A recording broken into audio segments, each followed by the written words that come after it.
And one of the things that can't be attacked is your self-custody Bitcoin. And one of the things that can be attacked is the ETF. You can't be exposed to that. That's my view. It's not a good idea. And by the way, that'll hit MSTR too. It'll probably hit other stuff as well. Friends and enemies, welcome back. Canadian Bitcoiners Podcast. Friends and enemies, welcome to the CBP. Wanna be better informed? Listen to Len and Joey. Sponsors taken care of right off the top. Oh, Bitcoin and easy DNS. The media is feeding the slop. It doesn't matter what topics discussed. Quality entertainment and information you can trust. That's being planned or at least discussed. You know, we're not going to allow quality entertainment and information you can trust. Send the guy some value, boost them with some stats. Bitcoin is a scarcity asset. I mean, it's just a fact. Geopolitical, national, down to the local cloud. Friends and enemies, welcome to yet another edition of the Canadian Bitcoiners Podcast. I'm Len the Legend, doing this one solo for now. I'm going to be bringing in my honored guest in just a moment. But before I bring him in, just got to rhyme off a few things. Well, we had an interesting day with the rate cuts, both in Canada and the U.S. And, well, what happened with Bitcoin? We'll be talking about that a little bit more in depth on Monday. And we also have the Canadian budget coming up on Tuesday next week. That will be another topic of discussion for Monday's show. But got a few things I got to just check off my list of things to do. List of sponsors. Number one, we have Easy DNS. So if you're looking to set up a website, you already have one or you want to set one up, these are the people you want to talk to. They won't rug you because they are in it for a long term. They've been in this for many decades, and they want to ensure that your privacy is protected as well. These guys take Bitcoin if you want to pay them with Bitcoin. If you want to set up an email server or you want to migrate an email server, these are the people you want to talk to. These guys are based. They understand the game, and you know what? Mark's a great guy. If you ever meet him in person, you understand why we talk about them so very much. Check them out. Use our promo code CBP Media, and by doing that, your first purchase, 50% will be taken off. So you might as well make it a large buy, right? It's like just load up the cart, and by doing that, you're going to get 50% taken off the bat. Second sponsor, we have Bull Bitcoin. Bull Bitcoin, great place to buy, great place to sell your Bitcoin, whatever you want to do. On-chain Lightning, you have those two different options. Last I checked, fees are still relatively low, so on-chain buys and sells are probably what you should be looking at. But nonetheless, you could also pay your bills with Bitcoin through Bull Bitcoin services. You could also pay people. Let's say you owe somebody some money, and well, one way to do it is you could have your Bitcoin sent to Bull Bitcoin, and they will e-transfer over the CAD to your buddy. So if you have to pay something, that's one way you could do it. Check them out. Then also they're available now in Canada, Mexico, Costa Rica, El Salvador, I believe, Argentina, Western Europe, a whole bunch of different places. They are conquering the world. Use our referral code below. If you do that, you are going to be taking a little bit off all your buys and sells in perpetuity. Third one, we have 256 Heat. And with 256 Heat, look, if you're going to be heating up your home with electricity, you might as well mine Bitcoin at the same time with these little devices. These ones you could plug into directly your 110 volt outlet, and you could be hashing as much as like around 50 terahash, just about there. Or you could throttle it down if you want to. You can go to the mid 20s, a lot of different options. So it's getting to be rather cold in Canada, and people are trying to heat different parts of their homes, garages, whatever it may be. Check out these little devices. It's a great way to heat your home and earn sats on the side. And it's going to be KYC free sats, but don't tell anybody if you're mining, if you're not doing it solo, you're in a pool.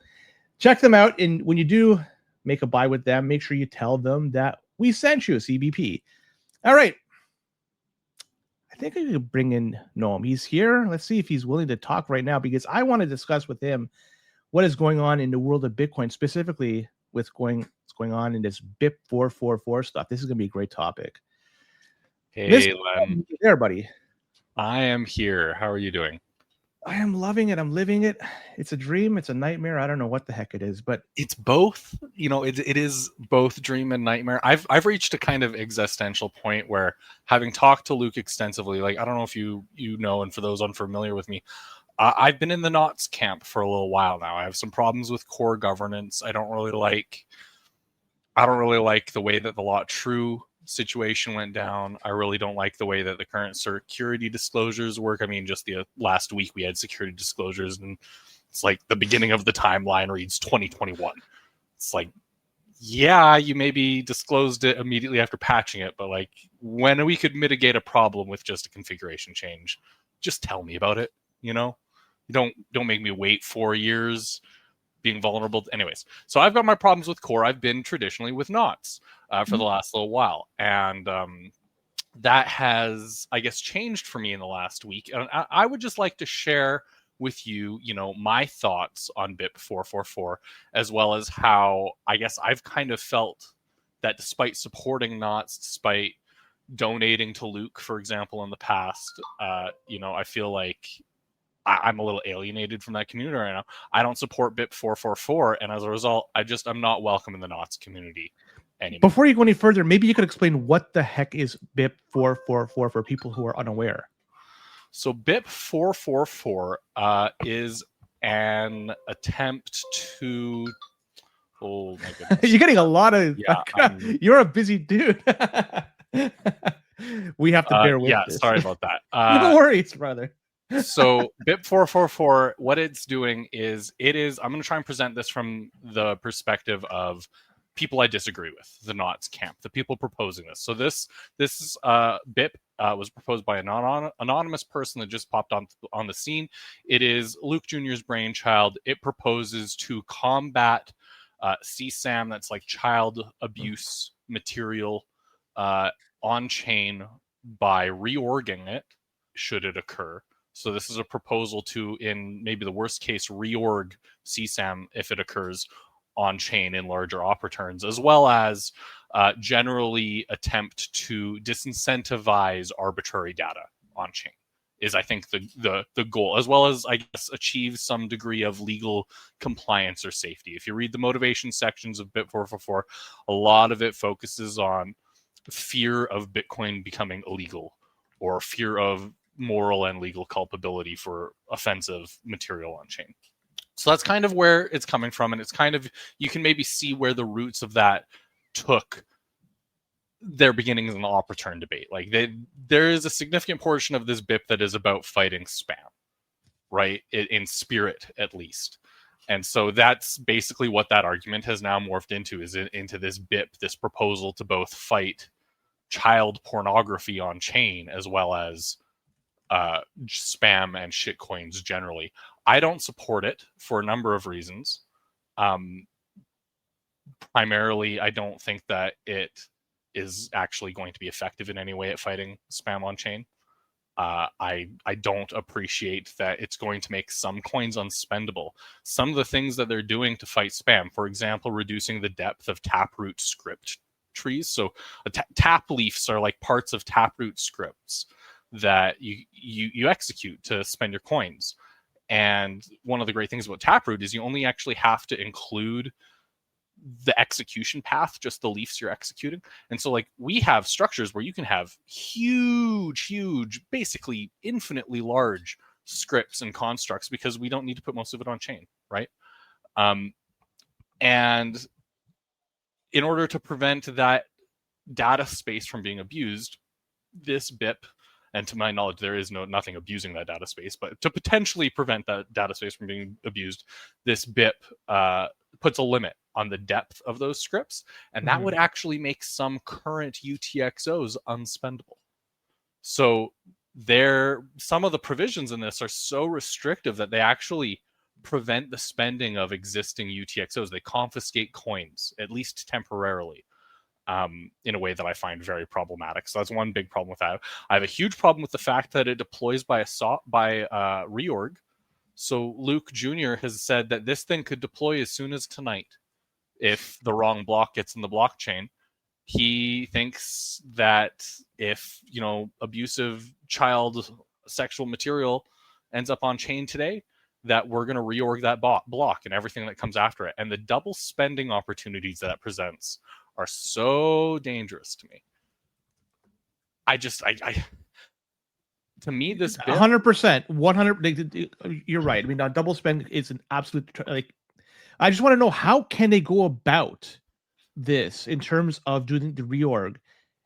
What mechanism is included in this BIP that gives somebody or miners the ability to do this?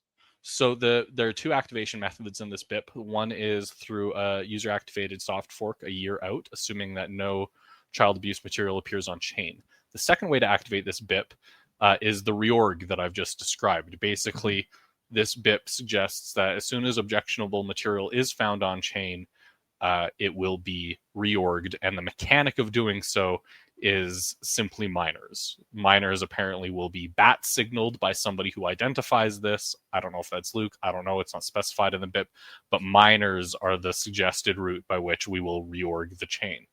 I think it's a little funny because a lot of the narrative around this chain, and certainly the narrative when you talk to Luke, is that this will be a soft fork. There'll be no problems in trying to execute this strategy. But the reality is this motivations for this BIP section basically lists Core v30 exclusively. They're like, the data carrier change settings enabled child porn on chain and all this other stuff, and it's an existential threat to Bitcoin. Like, Luke Jr. believes Bitcoin is literally dead if this BIP isn't adopted. That, we've got to do extreme things. We've got to reorg the chain spontaneously and without any preparation or support, and everybody's just going to be on board with this because we're reacting to an emergency.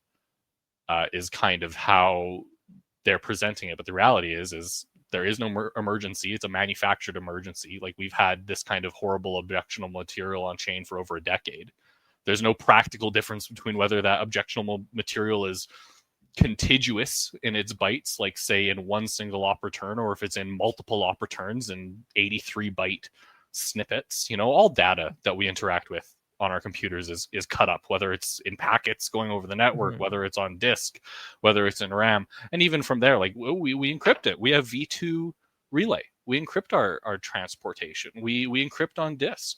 We XOR our blocks directory. So if the concern that's motivating this BIP is we don't want to be held legally liable for having this plaintext data, like, you don't need to enforce everyone else to encode the data the way you want, or to shape their data the way you want to shape it. If you don't want to validate something, don't validate it. If you want to prune something, prune it. You don't need to make a BIP that forks and does all these dangerous things like enabling double spends and reorgs and an instantaneous UASF with no organization and locks up other people's existing coins. You can just personally choose what data you want, what you want to prune, what you don't. You can use things like zero sync style proofs for data. Like, we could create an oracle for CSAM material if we really wanted to, and be like, okay, well, you don't have to download these blocks, but you can prove that they're valid and in the chain using a zero sync style proof. There's all kinds of solutions. Almost all of them live on the client side. None of them involve a fork. And we're talking about an existing, like, as far as I'm aware, maybe somebody can correct me if I'm wrong, but is there some horrible ongoing attack of child porn on the chain? Is there some horrible ongoing attack? Like, what's the emergency here? It seems entirely manufactured. The only people that are talking about this emergency are Luke Jr. and the people financially associated with him. That's Mechanic, that's the Ocean lawyer. And you'll notice no other lawyer in the United States or anywhere else, even if we were to accept the flawed premise that what's legal should matter to Bitcoin consensus, we see no other legal experts agreeing with this position. This is all just coming straight from Luke Jr. and his financial relations. So, like, I don't know. This is the next fork wars as far as I see it. And because Luke's going to die on this hill, he says, no way, no how am I ever having part in a network that enables child abuse, despite the fact that for over 10 years now, there have been multiple child abuse images in Bitcoin. As far as I'm aware, there's 2 or 3, and they're very old, and that's all I've heard about them. I don't know where he's getting this idea that we're about to get attacked, that running a Bitcoin node is about to be made illegal. To me, this is just fear-mongering. So I'm seeing a lot of danger in the ecosystem right now, and I wanted to come on your show and just, I guess, vent a little and get the word out that this may be dangerous. So up until this BIP 444, a lot of people were on board with knots. A lot of people were accepting knots. A lot of people were even accepting Luke and his behavior. He is a little bit strange. He has an interesting past. I mean, he's lost some Bitcoin. He was apparently not storing it correctly. I think his PGP key was stolen or something. It was just, for somebody that's a developer that's in this field, I find it to be very interesting, to say the least. But his reputation may have been slightly damaged or greatly damaged since this BIP 444 came about. Is there anything he could do, you think, to fix what has been done to help him cleanse? And people could start trusting him a little bit more and start running knots. Is there anything that he could do? I don't think that we should trust anybody. I don't think that it's about Luke. I think that if you want to run knots, you should run knots based on the code that it is. It stands alone. The art and the artist are separate. I don't agree with these personal attacks against Luke. I don't agree with these personal attacks against Lop and Peter Todd. I may disagree with all three of these people about any number of things, but like we're talking Bitcoin and we're talking forks and we're talking node and config choices. I think everybody should have sovereignty in Bitcoin to choose the code they run, to configure the code they run. Like I'm saying, if you want to prune objectionable data to you, I think you should. There should be better tooling to enable people to configure and manage their node and express their needs exactly as they want. That's the right way to handle some of these moral concerns, as well as, running a node is resource intensive. It's a lot of work. You can engage in some pretty significant trust trade-offs that don't involve a lot of trust, like zero sync style syncs, like pruning. There's a lot of room here to solve or address these problems without a fork. And I think that it's in question whether these are even problems in the first place. So this idea of like emergency fork is just wild to me. I'm just amazed at the fact that they're using this legality as a way to help push this and to help usher it along on a quicker pace than it should. There is nothing yet. There's nothing that's pending that's going to knock people's nodes out. There's no cops knocking on our doors yet, but at least it's not happening right now. So it's funny that they're using this. They're hanging their hat on this particular point, the legality of this all. It just doesn't make any sense. If they have a lawyer, they were given the wrong advice here, right? Who are they talking to? That does seem to be the case. I mean, they're talking to Ocean Lawyer. You can look at him up on Twitter. He's seems to be a primarily antagonistic troll.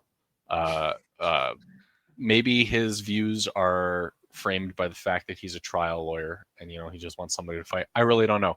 All I know is that the only people that are sourcing this, like the sources of this misinformation, this fear mongering about child abuse material, all originate around Luke. And that's like, it's Mechanic. He's the one that started saying, and he was saying stuff like, just like BSV, we're going to have all of our nodes are going to automatically get shut down by AWS and things because they're automatically scanning for abusive material.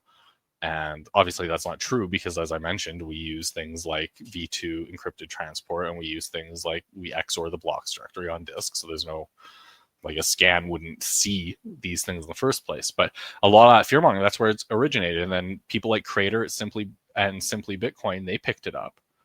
And suddenly Bitcoin University and Simply Bitcoin are really beating the drum. And I think that those guys they're doing their best, and I think they're acting in good faith, but I think that they have been really taken on a ride here and are taking the rest of their audiences on a ride as a result, in terms of the core hate bandwagon. I hate core as much, if not more than I hated them first. Don't tell me about hating core and shitcoins. But from just a technical perspective, what we're talking about here in terms of fighting spam, it's so dangerous for so many reasons.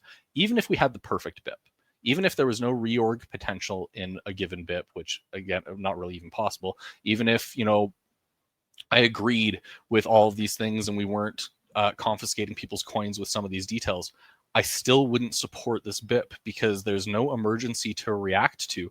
And by chasing spam, I get the impulse to fight shitcoiners. I totally do, as well as, abusive people. I want to lead that charge. I hate how much we're abused, but this is not the way to do it. We're not actually going to stop them from using Bitcoin abusively. What we're going to do is we're going to push them to obfuscate their abuse so we can't even observe it and we can't mitigate the harm that they're doing to things like the UTXO set. The truth is by chasing these guys down and trying to limit their ability to do what they're already doing, it's not going to prevent them from doing it anyway. It's just going to make the ways that they do it more harmful to us. If we actually wanted to, let's say that the premise of this fork was true and there's an emergency and we need to actually stop these spammers in some way, or cause them some kind of harm to deter them from abusing Bitcoin in this way, what we do is we shrink the block size and we adopt covenants like CTV. We adopt covenants to encourage them to take this data off chain. We shrink the block size to increase the costs of spamming the chain. That's what we would do. And this BIP does neither of those things. And so I can't agree with the direction that the Knots camp are going. As soon as Knots merges code reflecting this BIP, and judging by Luke's belief that Bitcoin is dead if this is not done, I imagine they will, then I guess I got to stop running Knots and run something like BTCD, or maybe Bitcoin. Or at least you could run Knots right up to the point where this comes into effect, because of course, the older versions, just like you could run core version 29.x. Absolutely. So that's, I guess, my plan going forward. That, and I'm going to, if I'm being honest, if this danger of a fork is going to exist, and the Knots camp, several of the people in it are insistent they're going to do this no matter what, I just want to dive into it. Like, it's fork wars time, baby. Let's get paid. Let's make these guys do a hard fork. If they want a censorship coin, let's give them a censorship coin. They'll get some small amount of support. We'll call it 10%. We'll call it 20%. I'll get paid 20% on my Bitcoin holdings, just like I did during the Bcash fork. I'm making money. The people defending the protocol with me are making money, dumping the scam coin on day one. We're dropping some hostile actors that are in the space actively harming people. Boom. Like this, even if this goes the worst case scenario, this is a win. At no point in Bitcoin's history has there been more engagement in education than there was in the block size wars. If this takes the worst turn, there are positives to it. See, I wasn't there in 2017 when there was the fork. I started buying Bitcoin November or December of 2017, so I came just after. So I mean, I want to just go back in time here. Say I just want to know the mechanism. Say you have Bitcoin, and obviously it's stored offline. You don't have that on an exchange. It's in secure location. The keys have never been exposed to the internet, and a fork takes place. How do you get access to the fork coins? How was it done back then? So the procedure you want to follow when selling a Bitcoin fork, especially one that is actively occurring and doesn't have replay protection, or is suspectly going to reorg, what you do is you start by downloading the node client for what you consider the shitcoin software. So you begin with your shitcoins. Or no, I'm so sorry. That's not you. You begin with your coins. You move your coins before you even touch any shitcoin software. You move your coins. You want to secure your coins in a new wallet, because you don't know what kind of virus you might be downloading in this shitcoin software. You don't know what kind of replay attacks might be occurring against any transactions you make in this shitcoin software or your Bitcoin software. So you want to secure the Bitcoin first. Whatever you think is Bitcoin, you want to secure it first. So move it to an entirely new wallet, air gap that thing, don't touch it. And then from that point, you download the shitcoin software, the shitcoin node, download shitcoin wallet. You find yourself the shadiest part of the internet you can find. It's going to be some horrible shitcoin exchange that you've never heard of, and you're convinced you're going to lose your money the moment you send it in. This is where you're looking for. You find this place. They're going to have something like shitcoin futures, or like block one shitcoin. You can deposit and sell it. So you go to this site, you do all the pre-registration or whatever you need, maybe like a day, 2 before the fork. Enough time that you can get everything sorted. Fork day comes. You want to do this on fork day, because the value that you're going to get for the coins that you sell is going to plummet dramatically. That moment where there is the most uncertainty is when you are going to get paid the most for defending the protocol. So you take your shit coins, the fork happens. Immediately you send them to an exchange. Immediately you dump them. You have no risk from your original Bitcoin. They're sitting, you're not transacting them. You're not touching them because there's a reorg that could be happening. You want to avoid transacting during this fork period, except for with your shit coins, because you don't care about them as much. And if they get stolen, who the fuck cares? So once you dump, like I said, in the Bcash scenario, for example, you were getting maybe like 20% of the value of your Bitcoin on that first day for the first couple of hours. And then within a day, it was down to maybe 10%. Mhm. And a couple days after, we're down to like 3%. So the sooner you move in terms of selling the shitcoin, the more you're going to get for it. And that's how we get paid for defending the protocol. You define Bitcoin, and if you have the ability to verify and identify what the valuable properties are in Bitcoin, things like being permissionless, things like being censorship resistant, things like being decentralized. And when one of the forks challenges any of those things, like permissionless, like censorship resistance, you generally have a good idea of what fork you should be on to be calling it Bitcoin. And you just use that ability to say, okay, well, this is the version of Bitcoin I'm defending. It's going to be the censorship resistant one. And this is my Bitcoin, and I'm going to sell the other one. And that's basically how I've ended up in this position where even though I have been a strong NOTS supporter and educator, they really don't like me very much right now. You've been in their Discord. You've been chatting with the folks over there. You've been explaining your I was a position. moderator in their Discord a week ago. What happened?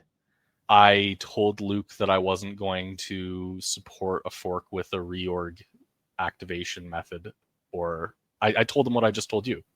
I told him that I wouldn't support this fork. What do the folks over there say when you bring this idea, this viewpoint?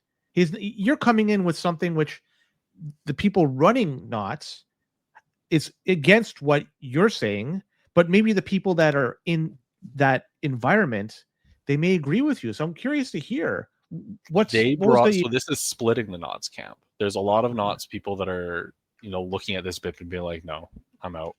Not happening.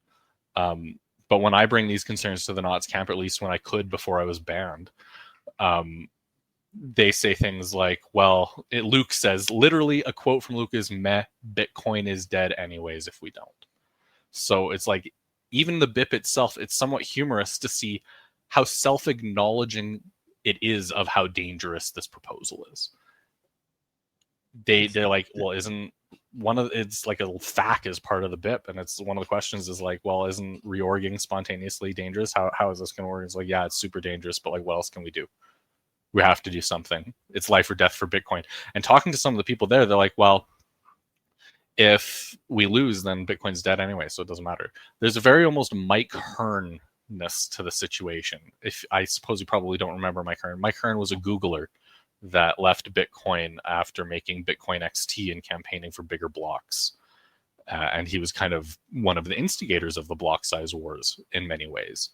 And Luke, I kind of see following the Mike Hearn path. He believes Bitcoin is dead. He honestly does believe that if Core V30 is allowed to exist. He said specifically Bitcoin is dead if anybody continues to use Core. I don't see how it's possible that a BIP, which is primarily motivated in its motivation section by Core V30 and the choices Core has made, I don't see how this code is ever going to be adopted by Core. It seems implausible that Core is ever going to adopt BIP 444, since they are the primary motivation, and the choice is basically like revert data carrier V30 changes, which are allegedly the impetus for this BIP, or implement this BIP. They would obviously choose to revert the data carrier changes, but I don't think they're going to do either of those things. They have no motivation to. This is great from a Core perspective. They get to cut off the gangrenous limb as they perceive it. They want this fork to happen.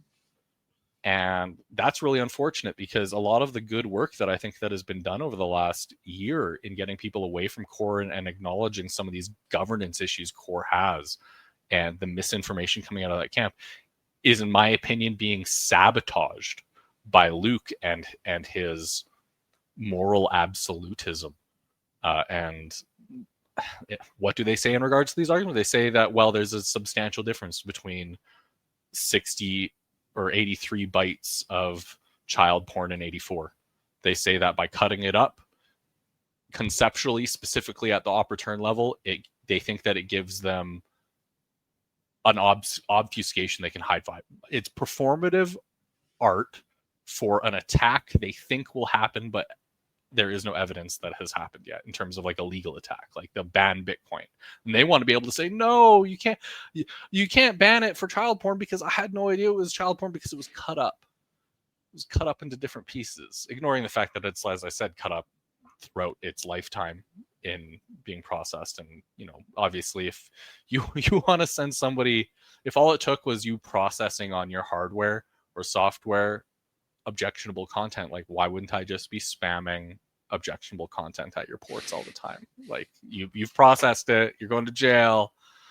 So they have an absolutist position that you can't really reason them out of. They believe that they are less morally liable if the data is cut up in op returns. And 100% on that. The question I would always have is, I always wanted to find out why something is happening. What's the motive? What is pushing them into this? So with respect to this, came out of left field. It just, at least from my perspective, it did. And Luke has always been on the side of, I don't like this stuff on my node. I want to have it flushed out from my mempool. But now you're going to this almost extra level of taking care of business, and it potentially, as you mentioned, cause a fork. But the question I want to know is, has anybody looked at what's causing this? Is there an outside entity or maybe an inside entity somewhere that is trying to push this narrative amongst this Knots camp? I'm wondering if who would it be? It is observably fact that this entire narrative, as you said, it spontaneously occurred. We can pinpoint when it spontaneously occurred.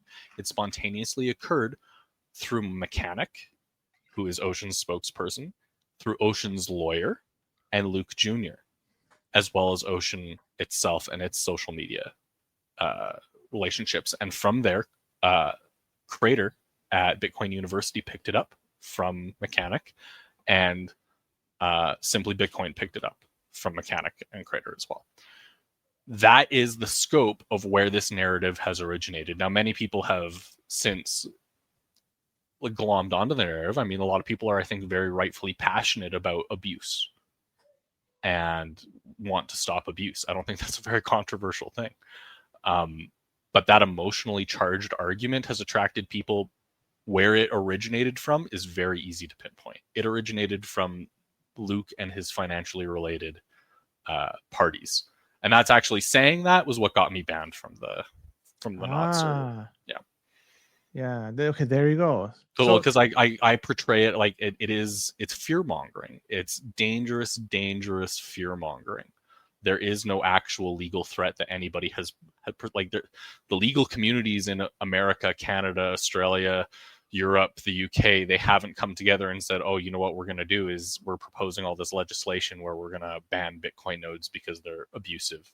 There is no rash of police breaking down people's doors and seizing their hard drives for running nodes. Like, this just isn't happening, isn't projected to happen. And in many places, including in America, there are actually protections for running a node, like explicit protections.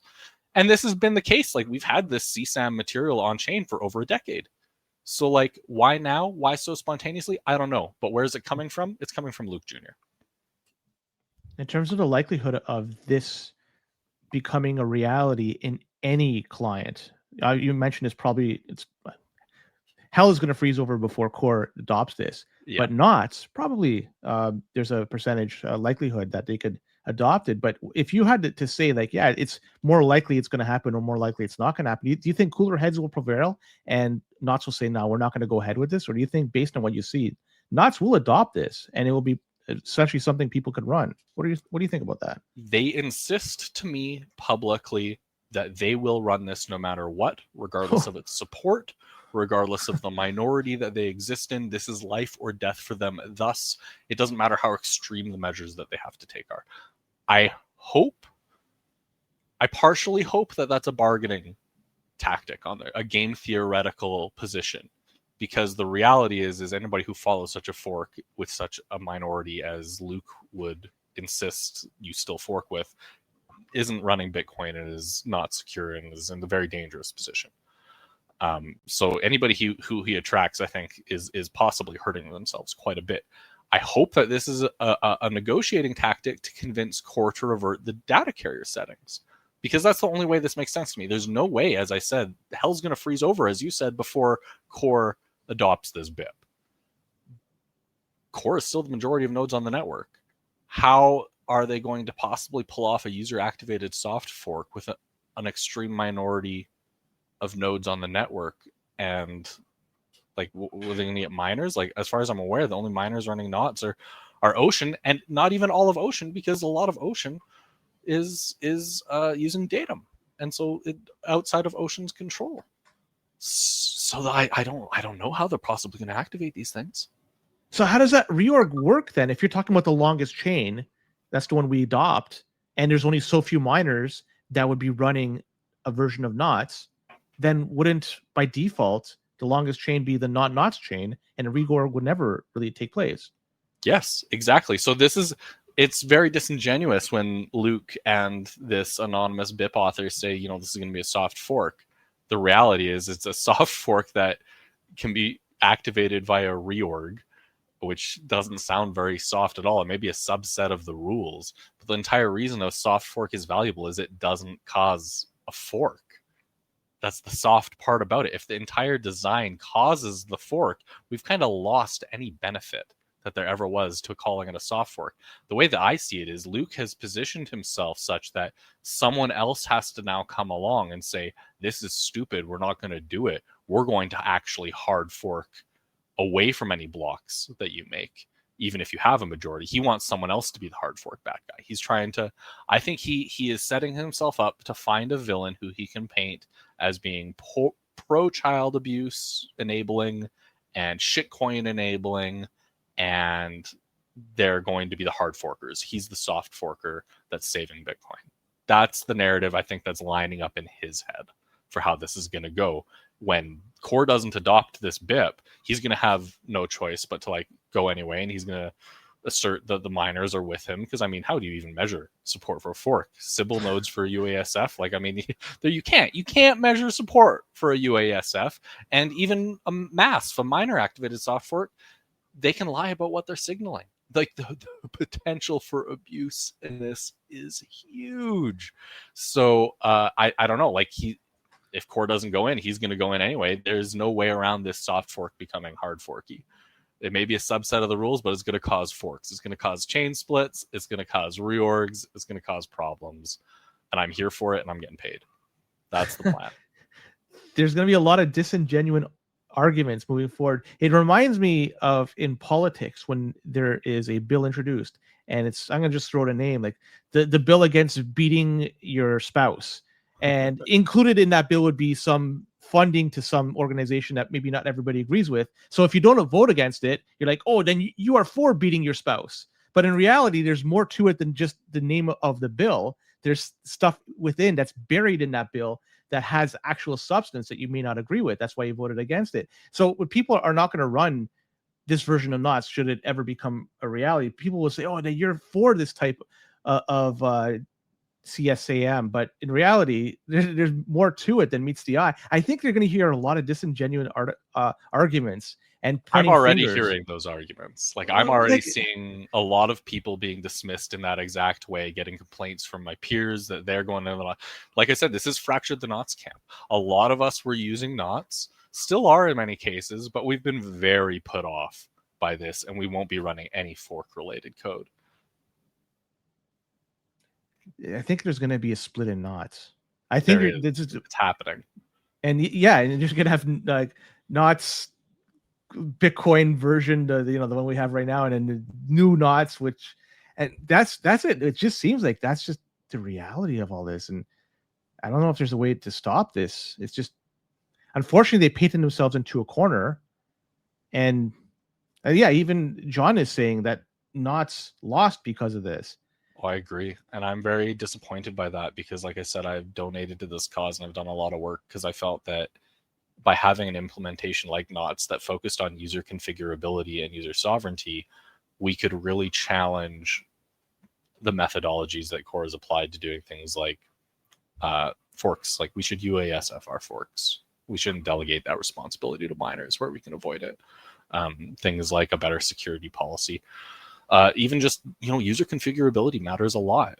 Your node is your way to express yourself. So there are a lot of great things that I liked about knots. And I'm not going back to Core, if I'm being brutally honest with you. I'll continue to run old versions of things. I maintain, some of my own little minor forks with my own little patches in them.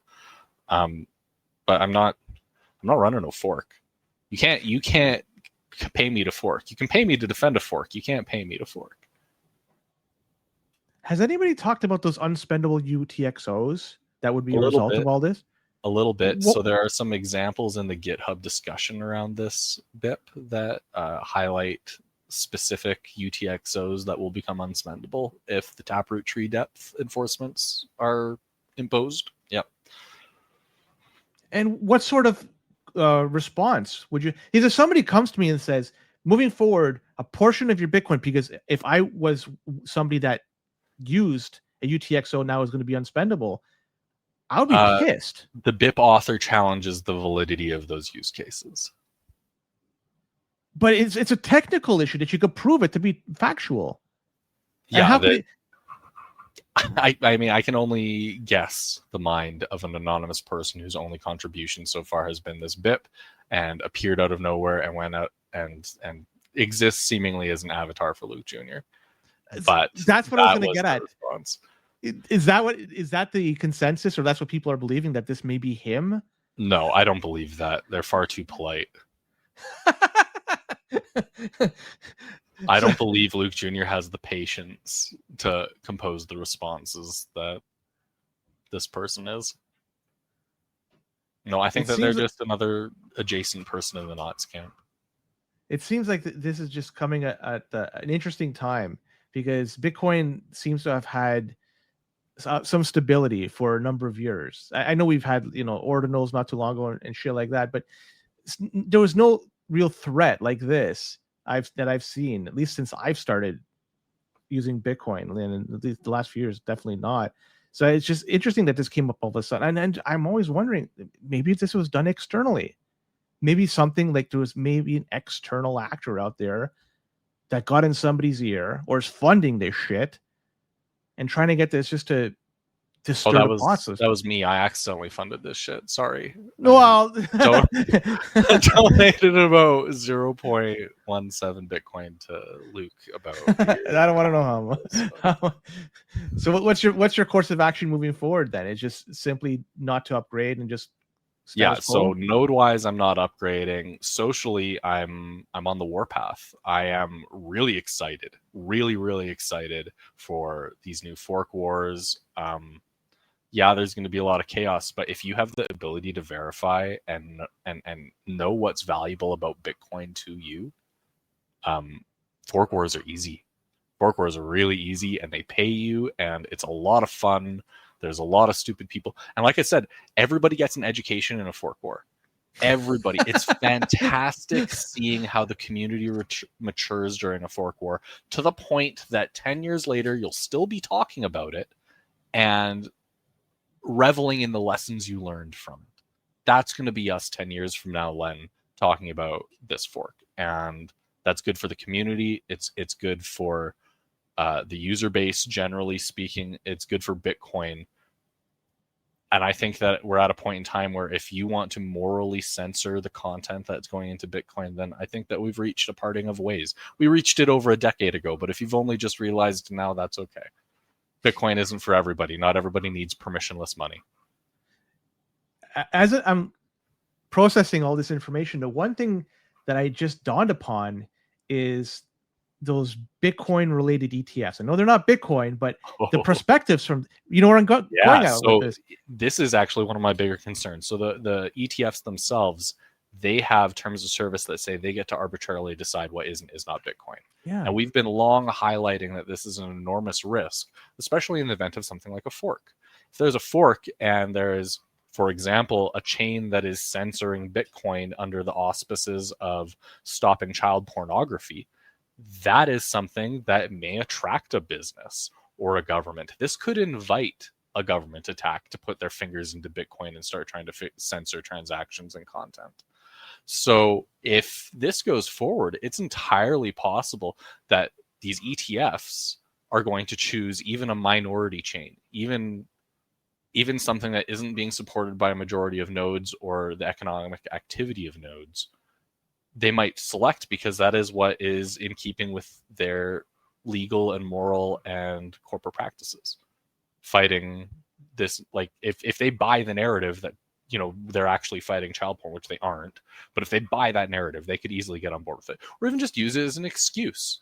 Governments would love, I think, an excuse to say, oh, we're going to decide what goes into Bitcoin blocks. What a great idea.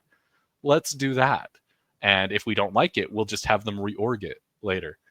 So this is a huge opening in terms of it could be abused by these ETFs or governments that regulate these ETFs. And for the users of these ETFs, they're along for the ride.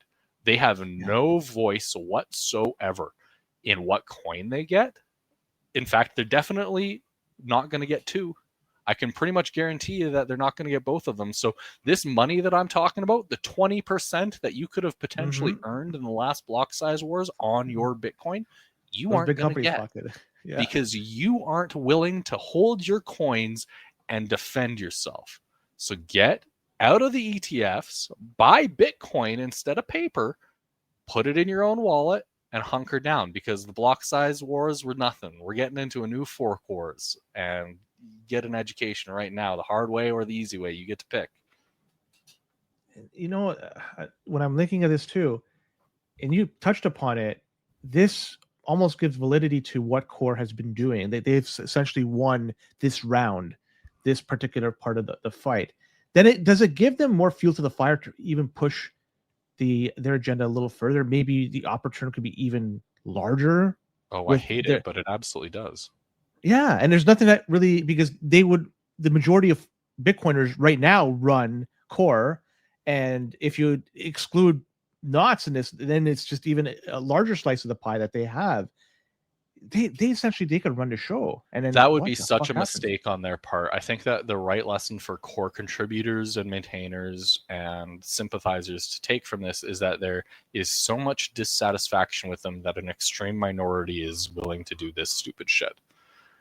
If they do anything to cause more dissatisfaction, they're just going to feed that minority. They don't want it to become a majority. They need to take a step back, quit doing things that remove sovereignty and agency from their users, and start respecting that node runners define the protocol. Change their governance model to include node runner voices. That's what they need to do. That's the most productive thing they can do to ease these tensions, to make sure that it is a minority of people that are following Luke into this hellscape. It's the only way they're going to maintain their relevancy, quite frankly, because as is, maybe this is a little hiccup in the road and going to drive people back to Core a little bit, but I'm not done this fight. I am going to keep fighting Core. This is just a little stall. Luke has unfortunately forced the focus to be on his child porn fork. We can't focus on Core and running nodes that aren't Core anymore. The focus needs to be on fighting dangerous, reorging, double spend enabling forks. That's what the focus needs to be on. During this time, people like or entities like Citria may want to take advantage, fund some particular ways of having Core divert in the future, and then they could fund it, perhaps try to twist the arms of Core developers and put something else that's in there to really shift the dynamic of like opportunity or whatever. It seems like it's a opportunity for them to really change things the way they want it to be, because the focus is diverted right at a particular moment. It is an opportunity for every bad actor on every side of this debate. Yeah, that's concerning.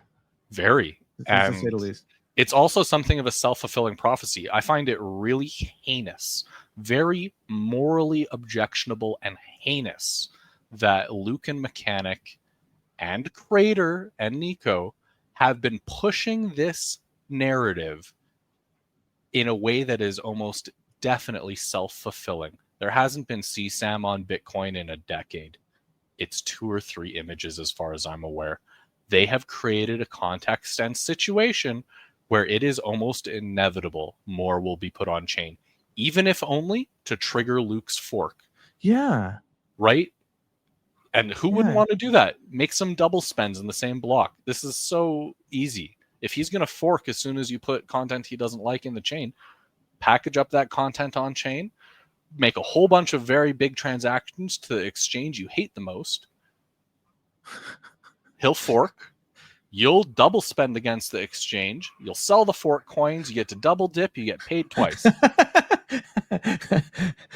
Speaking from experience or theoretical, I don't want to go there just in case there may be some legalities. I've never had to do a double spend against one of these terrible exchanges, but it certainly has happened frequently and did in the old fork wars for things like BitGold, for example, is one that always was getting double spent against the exchanges that accepted it at the time. And that's the other part of this is there's almost a precipitation of more forks that inevitably happens when the fork wars get serious enough. Once we get to the point where it's clear that Core isn't going to adopt any BIP related to this, and Luke is going to do it no matter what, I think we're going to see a whole bunch of forks pop up just like we did last time, and it's just going to rain. There's going to maybe be one main significant one, but there's going to just be a whole little rain of little dotted cash grabs and all kinds of things, and the diligent Bitcoiner is going to sweep them all up and make a tidy little sum. Don't forget to declare it on your taxes. You know what I'm interested to see is if in the next little while there's going to be a migration of hash rate away from Ocean just because of this. I haven't looked at this rate. Well, they've got like 2%, but still it's 2%, right? Like if that drops, say 30% of that 2%, like it's something that's measurable. And I'm wondering if this is something we're going to see in the next little while. Well, F2 Pool, they came out against BIP 444, and they're about 10% of the hash rate. So already, some miners are making their positions clear. So the fantasy Luke has in his head of this being like a smooth sailing soft fork, it's delusional. It's never going to happen. Well, if I was running a company that does nodes, like a pool, I wouldn't want to adopt it. If I'm trying to maximize my profits, adopting this obviously it's not going to do it. Like it's just I would want it stuff as much. I can't believe I'm going to say this, but I'd like to stuff as much garbage into any block as possible just to maximize the amount of fees I could wring out of it if I was a pool runner. So and they do. It's one. Yeah, they do, and I can understand that. I mean, they're there for their business. They're not charity. There's some that are standing up for a particular point, but they're few and far between. The majority of these are actual businesses, and they want to ensure that they're able to keep the lights on for tomorrow. At the same time, that argument is actually one of the same in the Knots camp. They think that, being businesses, being legally obliged to stop things like abuse, they're going to want to rush to this fork attempt and support it. I don't think they will, and even if they do, I don't particularly care because businesses do not define Bitcoin. I do, and my Bitcoin is censorship resistant. I love that. Did we exhaust this topic in totality? Is there anything else that I missed that you just want to rail on with respect to this whole BIP 444 stuff? Oh, I think we covered it all. I could talk about it like forever. Like I'm expecting to be talking about this issue nonstop for the next year. I am in full fork wars mode. If no miner backs BIP 444, can the fork even activate? Yeah. So one of the activation methodologies is user activation by block height. So there will come a block height if this BIP is adopted where they will start rejecting blocks that have, for example, 84 bytes of op return data, or a taproot tap leaf depth greater than, I think it's 128 or something. Yeah, so they don't. Will it be secure without any miners? No, but they don't need miners to activate it, and if they activate without miners, they're going to have a very interesting time. I guess the only miner that would even run it maybe would be some clients of Ocean, maybe. I honestly have no idea what the support of it's going to shake out. I hope, and this is maybe being a little bit malicious, but I hope that the support is enough that I get paid. I hope if they're going to put me through the rigmarole of defending against this attack on Bitcoin, I hope that they're successful enough that I get paid. That's looking at it through the lens of a glass half full. I like that because you're going to come out ahead. Not only is it a learning opportunity for everybody, but it's an opportunity to add to your stack. I'm going to come out so ahead. Dude, if I can get another 10% on my stack, who wouldn't say that arguing on the internet for a couple of hours is worth 10% of their stack? Like, my partner comes to me the other day and is like, you've been typing angrily a lot the last 48 hours. Like, do you want to It's noticeable. talk about what's going on? And I'm like, oh, I'm preparing for a potential Bitcoin fork, and if it happens, I intend to get paid for it. So it's just like, so you think that you are going to get paid for arguing on the internet? I'm like, yeah, I do. Yeah. If we're going to be taken for this ride, we might as well maximize to get as much out as we can. I wasn't there the last time around, so it'd be good to get. Missed out. I know. It's a good time. And I missed out by just a few months. November, December is when I first got in. And so like it was just right after all that. But Gnome, I appreciate you coming on to talk. We've been at this for 50 Time always so. flies when we start this. Okay. We could talk about other things. Like, I mean, we talk about the rates just changed. We can talk about Government of Canada budget. I know you mentioned that. Well, we have one more question from John. Would the government want to back Luke's fork to either take control or just sow Discord? I think that it could. That is a big fear of mine, and I think actually something that they're hoping for because they want that support. Which, I mean, this is how liberty always dies, with thunderous applause. To quote Star Wars, is they will be invited. The government will be invited in to attack Bitcoin by some actors in Bitcoin. Whether this is the instance in which that happens or it's the future, they will be invited in. I'm going to switch gears quickly because I'm not sure if you've been following the Canadian budget's coming next week. Are you following that at all or no? I've been following that quite a bit. Because you're, without getting too specific, you live within Canada somewhere. Yeah, I love politics. I'm very interested in Canadian politics and commenting on the current federal and provincial situations. Doug Ford certainly stirred the pot. Sure is. Oh my goodness. Apparently, he got approval from the PMO's office, but I'm not sure if that's true or not. It's just something that's floating around. So it looks like that he didn't go rogue. He did. I don't know about approval. He's saying that Carney had eyes on it. He's saying that he had seen it. I don't know if that implies a thumbs up or a thumbs down, but he had seen it. If I've seen something and I disapprove of it, I would tell the person I hate this fucking thing.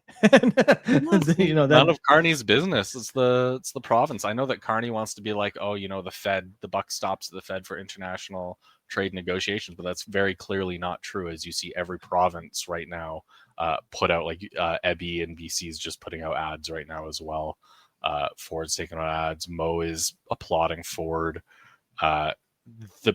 Danielle Smith in Alberta, she's like taking private meetings in the US with Republican strategists and going to university talks and stuff. So like they are all doing their own thing in terms of trade negotiations with the US, as much as Carney may not like that. That's what's happening.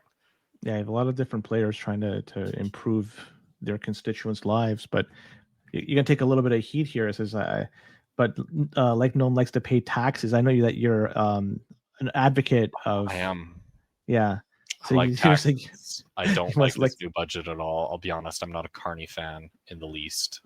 We haven't seen it yet. We may be getting some snippets of info. We saw his platform, and we know like he is for a lot of the spending, the generational spending that he's talking about, and I presume is going to be the primary content spending wise in this budget, is military spending.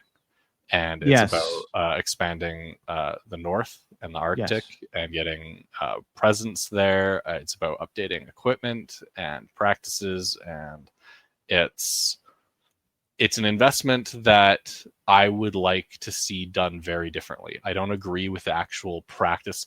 I have no problem with spending money, but I don't really like what he's spending it on or how he's spending it. I would like to see a lot less focus on meeting the NATO new 5% mandate and calling it stimulus. I would like to see a lot less of this real estate stuff, like his dedicated real estate housing organization that he's building to build houses. I would like that instead of to be basically a tool for private finance. and private contractors and construction through the Investment Bank of Canada, I would like to see that Crown Corporation take the lead and do all of it. I would like them to hire Canadians. I would like them to build houses. I don't want them to fund houses. I want them to build houses.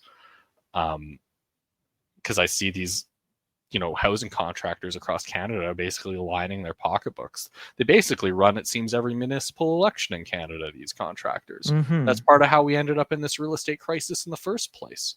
By my estimation, I don't want to put them in the driver's seat of nothing. So while I may share some goals with Mark Carney, like modernizing our military, like escaping dependence on U.S. trade, I don't really agree with any of the ways he's doing it. You know what we need to do? We need to start pitching Bitcoin to some of these trade independence folks. You want to avoid a world with tariffs? You want to avoid a world with sanctions? Start doing business illegally internationally. Do business in Bitcoin the way that Russia does, the way that India does, the way that China does. You want to avoid U.S. hedge money? We got a solution for that. You want to back your dollar against abusive marketplaces like the U.S. stock markets? Back the dollar, back your treasury bonds with Bitcoin. That's how you can compete with this insanity. And we're obviously not going to do that. 100%. A neoliberal through and through, and I resent that to my core as a filthy communist. And and not even his strongest opponent, Polyev, would even consider doing anything you've said. No politician out there that has aspirations, or at least would potentially win. It's just not going to happen. I'm not aware of anybody who couldn't win that's saying this. Nobody is saying these things. I don't know every fringe candidate out there. There's got to be a few, but you're right. It's too bad. I wish they spent less foreign spending, and if they're going to spend money, and it might as well just make it all domestic as much as possible, because at least there may be some benefit from that. Hopefully they spend it right, but that's what I would like, because so much foreign investment went out the door, and a lot of it was for projects that it feels good, but in reality, if you're making people suffer at home, it's not for the greater benefit. It's for the detriment of the people here. But got to put on your own air mask first, right? Before you can put on the people beside you, before you can help anybody else, you gotta help yourself and make sure that you're on stable footing. 100%. And that doesn't mean we stop helping people. It just means that we get our footing. Yeah, charity begins first at home. Yeah, MrRGnome, we should end it here. But before we do, I want to just make sure people can find you if they want to reach out to you. I know there's a couple of places. You have a nice website. I want to make sure you pump that. Maybe you just sign things off here. Where can people find you if they want to talk to you? Yeah, so if you want to discuss more of these ideas, whether you're pro BIP 444, whether you're pro core, whether you're pro knots, doesn't really matter. We've got a great community at bitcoindiscord.com where we get to have all kinds of open public debates, where we don't ban or mute people for suggesting that perhaps there are financial incentives for their behavior, such as they do in the Bitcoin core repo or in the knots server. Come join us at bitcoindiscord.com. We've also got great educational resources, which you are going to need in the fork wars, at btcmaxies.com. Run a node. Learn about these forks. Read BIP 444. Don't take any of the things that I'm saying, that Len's saying, as gospel. Go make your own opinions. These are my opinions. Go make your own. That's what Bitcoin's about. Then express those opinions in code. Love it. Appreciate you coming on, spending time with us. Thank you so much for having me, Len. It's always a joy talking to you. Anytime, brother. And with that, we'll be back at this again next week. So take care. And that